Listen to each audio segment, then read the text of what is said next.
Join me in the blanket fort as we venture into the realm of the unknown. This is Painted Ink.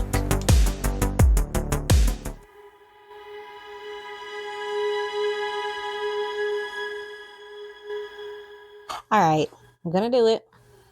I'm gonna talk about the Lemp Mansion. So this place terrifies me to no end, and I have no idea as to why. It started after I saw the story some years ago while sitting down with my cousin, who is from St. Louis. Shout out to Sarah and my other St. Louis relatives. And it just got under my skin. So even looking at pictures of the house give me the chills. But why? Tonight we're gonna get into that, as to just why the Lemp Mansion is so scary, and also was the family cursed, because damn. So to understand the hauntings, we need to start from the beginning, starting with Johann Lemp. So Johann Adam Lemp would come to St. Louis from Eschweiler, Germany in 1838. So he would start with a grocery store, where in addition to selling foodstuffs, he would sell his lager, or homemade beer. So unlike any beer in St. Louis at the time, this lager was lighter in color, crisp, and clean tasting. And this beer became so popular that within 2 years after opening his grocery store, he abandons being a grocer and opens a brewery to start producing his product. Johann Lemp would have 8 kids with his wife. Her name was Julia. Actually, it was his second wife. So you have William, Anna, Louis, Charles, Frederick, Hilda, Edwin, and Elsa. And when Johann Lemp died, his son William J. Lemp Sr. would take over as head of the brewing company. So he would build a large brewery at Cherokee Street and Carondelet Avenue to accommodate for manufacturing. So by this point, the Lemp Brewing Company was the largest in the city, and the Lemps were the picture of wealth and opulence in St. Louis society. So to add to this opulence, because William was extra, William Lemp's father-in-law, Jacob Feichhardt, would purchase what would become the Lemp family home. So the home that gives me the freaks. The creeps. This house was huge and impressive with 33 rooms, but it wasn't enough for William J. Lemp Sr., who would start renovating the home. He would install a radiator system, which had not long been patented, an elevator. But the most impressive part of this home was the cave system beneath it. So if you don't know, St. Louis has a massive cave system running underneath. And this cave system contributed to the Lemp's success. So you see, the cave system is what made their product so good, as they needed a cool space to refrigerate the lager. But when refrigeration as we know it became available, William Sr. decided to renovate the caves so he could use it as a party space.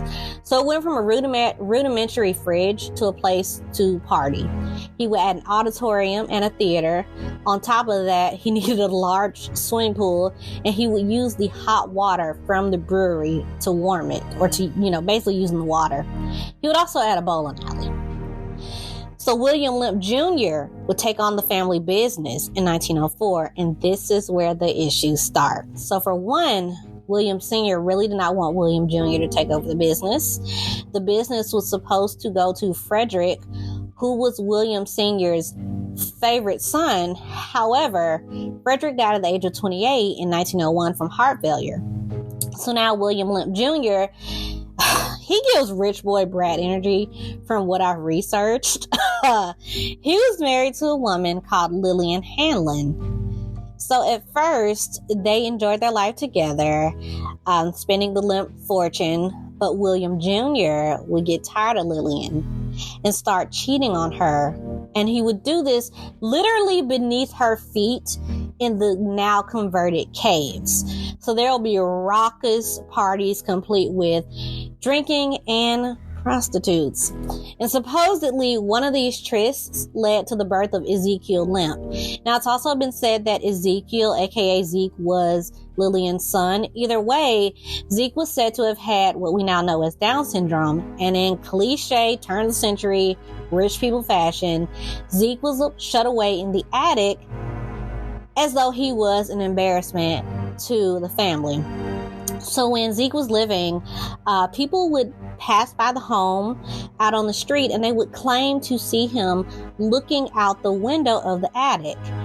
Now, in 1908, William Jr. would actually divorce Lillian, so there's that. But the worst is yet to come, basically. So while Lemp's beer is taking St. Louis by storm, the family starts to experience suicides.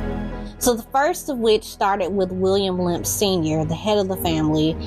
He would lose his favorite son and later his friend, Frederick Pabst. And yes, that is of Pabst Blue Ribbon fame.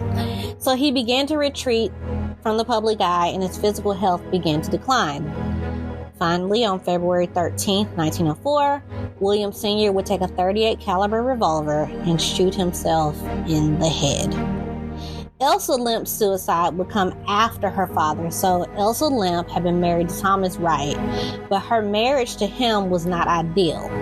She was said to have said that her husband treated her as though she was insignificant, and she would divorce him, but then remarry him in 1920 while in New York City. Now, Elsa was said to have had abdominal issues that led to bouts of depression. So the night she returned from New York City, she would suffer one of these abdominal episodes. And the following morning, she told her husband she wanted to stay in bed and kind of recuperate, while her husband went to start his morning with a hot bath. So Elsa stayed in bed, and Thomas was said to have heard a sound from the bedroom. So in response, he went back into the bedroom to see what had happened, and he found his wife shot in the bed. She had used a revolver, the same gun that her father used. Now, William Lemp Jr. would come next. And if you recall, William Lemp Jr. was too busy blowing the Lemp fortune on his house. So because of that, the equipment at the brewery began to fall into disrepair and it wasn't updated. And William Lemp Sr. began to show the same symptoms that his father did. William Lemp Jr., I'm sorry. So he would become withdrawn. He would basically go through the motions at work. And he was also known for being unpredictable in his moods. Then on top of that, Prohibition hits, and it takes a toll on the brewing company. So at the age of 55 years old, he would commit suicide in his office on the first floor of the home with, you guessed it, a gun. So there was one more suicide following this, and that was the death of Charles Lemp in 1949. Once again, it was a gunshot that killed him, and the last 3 deaths were of natural causes. So William J. Lemp III died of a heart attack at the age of 42. Zeke Lemp, or as they called him, the Monkey Boy, died of natural causes in the attic. And then there was Edwin Lemp. So he died secluded in 1970 at the age of 90. His death was also due to natural causes. So the stories of the mansion go way back. So after the Lemps moved out, it became a boarding house, and residents would often hear knocking and phantom footsteps in the halls when no one was around. During its restoration, workers reported strange sounds and their tools vanishing. Now, as we may know, ghosts don't like when you change up what was theirs. So that might have been why the tools were disappearing. Once the renovation was completed, the house was turned into a restaurant and a bed and breakfast. So that was actually the purpose of the restoration. So customers at the restaurant often reported seeing glasses lifting off the bar and being thrown as though someone was pissed. Even scarier, people have seen the apparitions of members of the Lemp family. So these apparitions appear in the attic and the basement, or what the staff at the mansion call the gates of hell. So remember, the caves were where William Jr.'s party spot, where his party spot was. The grand staircase is another area for activity.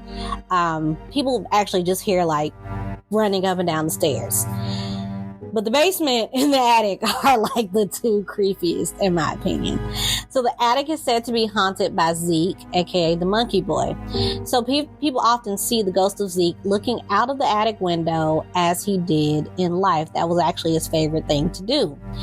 Investigators will leave toys for Zeke and find the toys have been moved the next day with no explanation. In William Lemp Sr.'s room, guests report hearing the ghostly reenactment of the moments prior to William Sr.'s death. So they will hear footfalls as though someone is running up the stairs and the door to the room being kicked open as though someone's trying to force themselves in as the door was locked, before. So even animals haunt the house. A tour guide was said to have heard the sound of horses outside William Lemp's room. Now, it was later discovered that the area outside his room, that is outside the house, was where they would hitch the horses. Now, the final question is, were the Lemps cursed? I believe the answer is yes and no. Not in the sense of a traditional curse, but but in the sense of the curse of the dark side of mental illness, mental health. I believe this family had an issue with depression and suicidal ideation and self-harm that could not be resolved, partly because of their own pride and I would say fear. So think of how people with mental conditions were treated back then. Now put yourself in the Lemp's shoes. Would you want to have to go through the barbaric treatments of that time? I think not. I certainly wouldn't want it. So also the Lemps had it all. Wealth, a successful brewery, a fine house. So there may have been a bit of denial there for some of the members of the family. I can't have some mental illness. I'm not crazy. I'm rich. We don't get that. So there you have it. I think mental illness was their curse of sorts. And if you'd like to hear more ghost stories this Halloween season, follow me on TikTok and Instagram. And thanks for watching. Please like, comment, and subscribe. Bye. Basically, I'm doing my Victorian look. Look at these earrings. Can you see them? There you go. Look at that. And this is actually a sailor, a schoolgirl top from Japan. So this is my costume. But actually, I have one more story for y'all. So let's get comfortable. So one of the William Jr. So William Jr.'s ghost is a creeper. He is said to haunt his bathroom. Why is he a creeper? Because that bathroom is now a women's bathroom. And he will show up and peek over the stalls. Ew. Really? That's what you're doing. That's what you're choosing to do with your afterlife. What the actual hell? And people have reported this, women specifically, and seen this and have been like, what the fuck? Bro. And at first they think it's a real alive man. They're like, yo, there's a dude and he is lurking in the bathroom. And the staff is like, no, he's not living. Yeah, he's not of this world.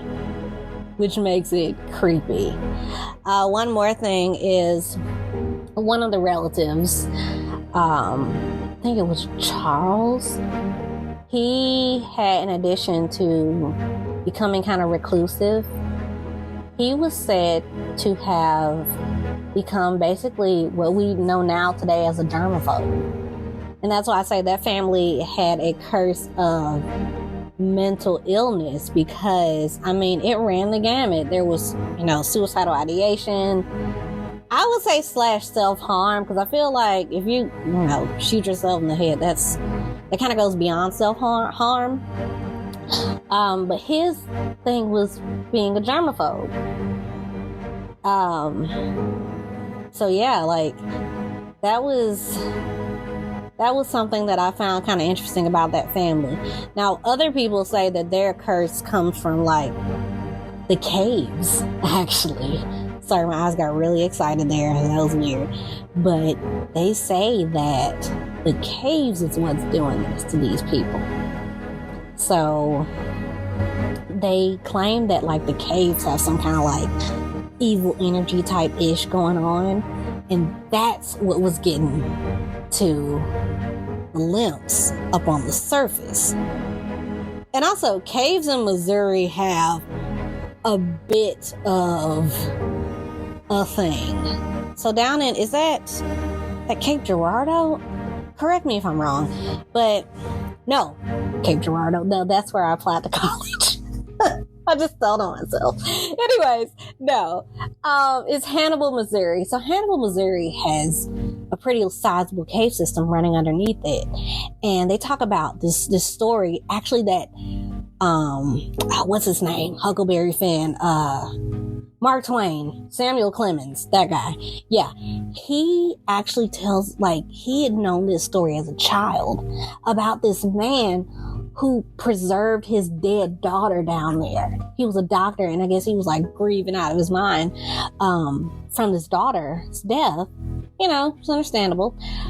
But he put her down there to like keep her pristine. And they said people would go down there and find her, and she would look like she was just sleeping. It just so happened that she was dressed to be put in a coffin. So like, what the Missouri? Like, really? Like, is this you right now? Are you okay? And there's actually a show on Travel Channel that talks about this. Yeah, it freaked, much like the Lemp Mansion, it freaked me out. Like, yo, like it was something else. There was a story where, okay, so it's actually a very sad story. So if this, I should say, I put it in the neighborhood, in that town in Hannibal, and those children disappeared and were never found. But people around town started seeing the ghost of these children in businesses or like buildings and homes. Specifically, I think it was like businesses where the caves ran underneath. Because you got to think about it. If it's like, okay, let's go back to the Lemps. Think about how they had their beer there underneath their beer in the caves to keep cool. You know, people will use those cave areas for storage. And so what I'm thinking is that the spirit of these little boys were like popping up in places to kind of like let them know, you know, hey, I'm here, or like be, you know, to just basically be known and sort of remembered. And they actually do have like this nice like memorial where the boys passed away, and they actually showed it in the special. I might actually watch that special tonight on Travel Channel. But yeah, like, man, I don't know why it creeps me out that Missouri's basically porous. I never think of the gateway to the West as being porous as far as like having caves running underneath it. I think of Kentucky, I think of the Appalachians, but I guess, I mean, you got the Ozarks and stuff, so yeah. But I finally did it, y'all. I talked about the Lemp Mansion. And I gotta say, as I was telling the story, I got a little creeped out, little tingle. I don't know, but I was like, y'all, nah. Don't worry. I'm gonna tell your story, and I'm gonna be respectful, relax. Like, I'm not finna sit here and like BS and be like, I'm sorry, YouTube. I'm not gonna be like unalived, and you know that. No. I'm not gonna be cutesy about it, you know. But yeah. So I will see you on the next Painted Haint Halloween special. I hope you enjoyed this, including my rambling about Hannibal, Missouri, and the very creepy William Lemp Jr. What the is his problem? Yeah, he was a rich brat boy. I'm sorry. Anyways, see you later. Bye, and happy Halloween.